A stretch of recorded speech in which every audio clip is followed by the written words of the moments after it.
Ramadan tiba, Ramadan tiba, Ramadan tiba.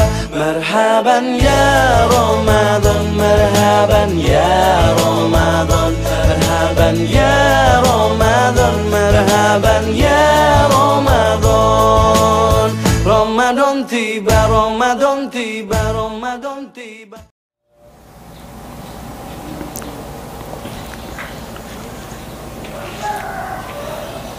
Bismillahirrahmanirrahim. Assalamualaikum warahmatullahi wabarakatuh. Alhamdulillahirabbil alamin. Allahumma shalli ala Muhammad wa ala alihi wa ashabihi ajma'in. Amma ba'du.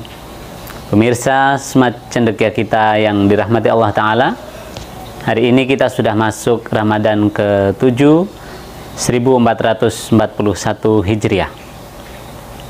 Pada kultum kali ini saya akan bawakan tema tentang 3 hal modal pendidikan untuk orang tua kepada anaknya. 3 hal.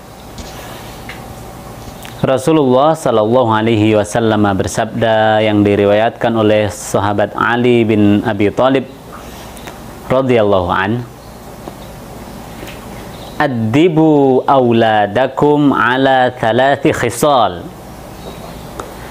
Ajarkanlah, didiklah anak-anakmu untuk memahami dan memiliki 3 hal.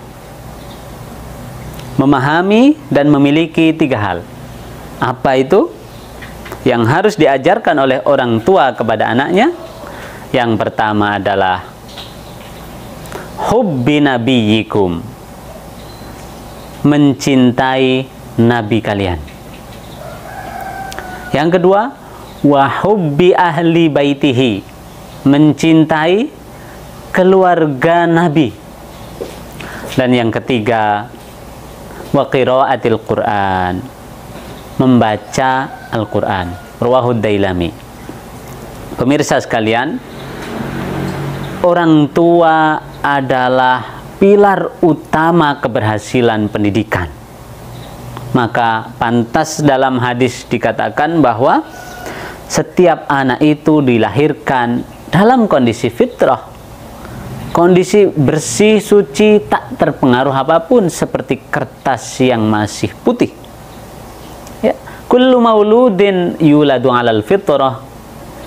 Setiap anak terlahir dalam fitrah, fa abawahu yuhawwidanihi au yunassiranihi au yumajjisanihi. Rawahul Bukhari.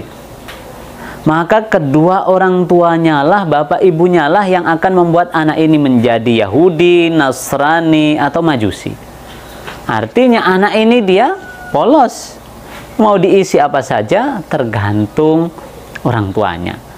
Sehingga dalam hadis yang kita bahas kali ini, Ali bin Abi Thalib meriwayatkan bahwa Rasulullah berpesan untuk melakukan 3 hal orang tua. Yang pertama, mencintai nabi kalian. Mencintai nabi ini bukan hal yang boleh dipilih atau hal ikhtiari, pilihan. Misal saya mau beli nasi Padang atau nasi Tegal, bukan pilihan semacam itu, tetapi ini adalah sesuatu yang wajib. Ya, cinta Allah, cinta Nabi ini sesuatu yang tidak bisa ditawar-tawar lagi. Nah, bagaimana agar anak ini bisa mencintai Nabi? Itu yang perlu dididik oleh orang tua kepada anaknya. Maka orang tua harus melakukan hal-hal agar anak ini tumbuh sebagai sosok anak yang mencintai nabinya. Yang pertama, orang tua sering berkisah tentang kemukjizatan yang dimiliki oleh sang nabi. Dikisahkan pula, diceritakan tentang akhlak mulia sang nabi. Diceritakan bagaimana tegasnya, kuatnya, pemberaninya, tetapi betapa ramahnya pula sang nabi. Dermawannya, kemudian senyumnya, tetapi diceritakan pula betapa galaknya sang nabi ketika agama ini dihina. Maka akan muncul kekaguman-kekaguman dalam hati sang anak yang kemudian menumbuhkan rasa cinta. Karena dalam peribahasa kita kenal, tak kenal maka tak sayang. Bagaimana kita akan mencintai Nabi kalau kita tidak mengenal Nabi? Maka diajarkanlah sirah nabawiyah, diajarkanlah pelajaran-pelajaran sejarah hidup, keindahan kehidupan sang Nabi. Yang kedua, wa hubbi ahli baitihi, mencintai keluarga Nabi. Keluarga Nabi secara utuh, ya, secara utuh dari Bani Muthalib dan Bani Hashim.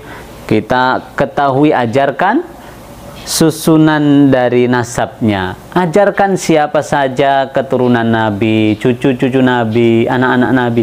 Dikenalkan. Orang tua perlu mengajarkan kepada sang anak. Sehingga tuntutannya orang tua juga harus belajar. Bagaimana mau mengajar kalau orang tuanya juga pemalas, yang tidak mengerti pengetahuan tentang itu semua. Maka pemirsa, jangan sampai anak kita mencaci maki salah satu dari istri Nabi, Aisyah radhiyallahu taala anha misalnya. Gara-gara apa? Gara-gara dia dipengaruhi oleh pemikiran-pemikiran yang sempit, yang menjadikan kecintaan Rasul kepada istri-istrinya ini dianggap tidak merata. Artinya ada orang-orang yang diistimewakan, ada yang tidak. Ini tidak benar. Bahwa seluruh istri Nabi bagi kita adalah ummahatul mukminin, ibu bagi orang-orang beriman. Istri-istri Nabi, anak-anak Nabi, keturunan-keturunan, habaib-habaib, itu semua adalah keturunan Nabi yang semuanya kita cintai. Adapun kita tidak setuju dengan perilakunya, tidak setuju dengan tindakannya, tetapi kecintaan kita sebagaimana beliau-beliau ini adalah keturunan Nabi harus kita rawat. Dan yang ketiga adalah wa qiraatil Quran, membaca Al-Quran. Anak kita bisa membaca Al-Quran bisa jadi karena guru. Tetapi saran saya adalah jangan sampai yang pertama kali anak ketahui dari Al-Quran adalah hasil dari guru, dari luar. Sebisa mungkin yang pertama anak ketahui dari belajar Al-Quran adalah hasil didikan orang tuanya. Maka pemirsa sekalian, mari orang tua semuanya pastikan di rumah adalah majelis untuk belajar Al-Quran. Sehingga anak ini mengenal Al-Quran dari orang tuanya lebih dulu sebelum kemudian dikembangkan oleh ahli-ahli qiraah, ahli-ahli Al-Quran di luar sana. Karena apa? Perintah untuk membaca Al-Quran, mengetahui, mempelajari Al-Quran dari hadis-hadis kita dapati itu diwajibkan kepada orang tua mendidik anaknya. Oleh sebab itu pemirsa sekalian, mari para orang tua, apalagi di bulan Ramadan yang mulia ini, dekatkan anak-anak kita kepada Al-Quran, buat majelis-majelis Al-Quran di rumah, sehingga rumah kita bukan seperti rumah kosong, hampa, sepi, yang tiada Al-Quran bersuara nyaring di dalamnya. 3 hal ini semoga bisa menjadi bekal bagi kita semua untuk menjadi orang tua yang siap untuk mendidik anak-anak kita, membawa perubahan yang lebih baik buat bangsa, agama, dan negara kita. Amin ya rabbal alamin. Selamat berbuka puasa. Aku qouli hadza wa astaghfirullaha li wa lakum. Wassalamualaikum warahmatullahi wabarakatuh.